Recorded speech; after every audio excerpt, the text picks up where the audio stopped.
সাধারণ মানুষের নিরাপত্তা নিশ্চিতের জন্য আমরা র্যাব 8 বরিশাল আমাদের আওতাধীন এলাকায় পর্যাপ্ত প্রস্তুতি গ্রহণ করেছি। আমাদের আওতাধীন এলাকায় যেসব গুরুত্বপূর্ণ হাট রয়েছে সেগুলোতে চিহ্নিত করেছি এবং আমরা কন্ট্রোল রুম স্থাপন করেছি। আমাদের এলাকায় আনুমানিক প্রায় 400-র মতো হাট রয়েছে।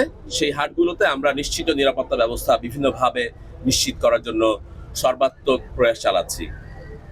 পশুর হাটে যাতে চাঁদাবাজি আমরা রোধ করতে পারি, ক্রেতাদের ভোগান্তি যাতে আমরা রোধ করতে পারি, সেজন্য কন্ট্রোল রুম স্থাপন করেছি। যেমনটি আমার পিছনে রয়েছে এখানকার হাটের কন্ট্রোল রুমটি। আমরা ওয়াচ টাওয়ার স্থাপন করেছি। এমনকি আমরা ড্রোনের মাধ্যমেও আমরা পরিস্থিতি মনিটরিং করছি। জাল টাকা প্রতিরোধে আমাদের কন্ট্রোল রুমে অত্যাধুনিক মেশিন স্থাপন করেছি যাতে আমরা জাল টাকা শনাক্ত করতে পারি এবং সেই সাথে আমাদের এখানে আমরা যাতে একটা সুষ্ঠু পরিবেশ নিশ্চিত করতে পারি। সিপনিল প্রাণঘাতী জীবাণুদের বিরুদ্ধেও দারুণ কার্যকর। বরিশালবাসীর জন্য যারা হাটে আসছেন কোরবানির পশু ক্রয় করার জন্য, সেজন্য আমাদের সর্বাত্মক প্রয়াস অব্যাহত আছে। শুধু এইটুকুনে আমরা সীমাবদ্ধ নেই, আমরা আমাদের আওতাধীন এলাকায় যে ঈদগাহ সমূহ রয়েছে সেখানে গোয়েন্দা কার্যক্রম সহ টহল আমরা জোরালো করার মাধ্যমে জামাতের নিরাপত্তা নিশ্চয়তা বিধানের নিশ্চিত পরিকল্পনা গ্রহণ করেছি। সর্বোপরি আমরা আমাদের যে বাস এবং লঞ্চ টার্মিনাল রয়েছে সেগুলোতে শপিং মল এবং শহরের আবাসিক এলাকায় সাদা পোশাকে গোয়েন্দা নজরদারি বৃদ্ধি সহ রোবাস পেট্রোল পরিচালনা করছি।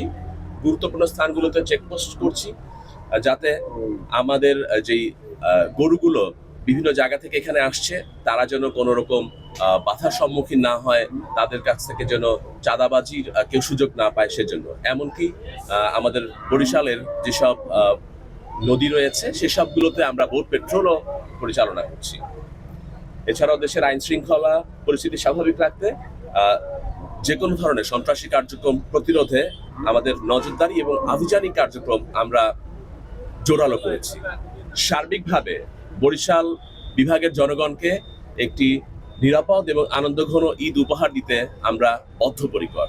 আপনাদের সবাইকে অসংখ্য ধন্যবাদ। আসসালামু আলাইকুম। আপনার প্রসঙ্গ ধরে আমি মেনশন করছি, আমরা ইনফ্যাক্ট এটাকে 3টি ভাগে ভাগ করে থাকি।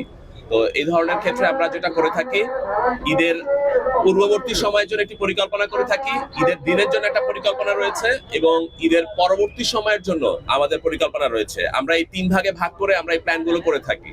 সো আপনি যেমনটা বলছিলেন, ঈদের আগের পরিকল্পনাগুলো রয়েছে, ঈদের দিন আমাদের ঈদ জামাত কেন্দ্রিক এবং তারপরে আপনাদের যেই পশুর যে চামড়া থাকে সেই চামড়া যাতে সুষ্ঠুভাবে পরিবহন করতে পারে, লোকজন যাতে সেটা নিয়ে তাদের নির্দিষ্ট গন্তব্যে সুস্থভাবে স্বাভাবিকভাবে নিয়ে যেতে পারে, সেই জিনিসগুলো যেমন রয়েছে। সেই সাথে ঈদ পরবর্তী সময় আপনারা জানেন যে এখন আসার সময় এক ধরনের টাইমিং হয় আমাদের লঞ্চগুলোতে, আমাদের বাসগুলোতে, যাবার সময় আবার আর এক ধরনের ভিড় আমরা লক্ষ্য করব। সো এগুলোর দিকে আমাদের সজাগ দৃষ্টি থাকবে। আমরা পুরো বিষয়টিকে 3টি ফেজে ভাগ করে, যে ঈদের আগের ফেজ, ঈদের দিনের ফেজ এবং ঈদের পরবর্তী ফেজ, এইভাবে আমাদের পরিকল্পনা সাজিয়েছি।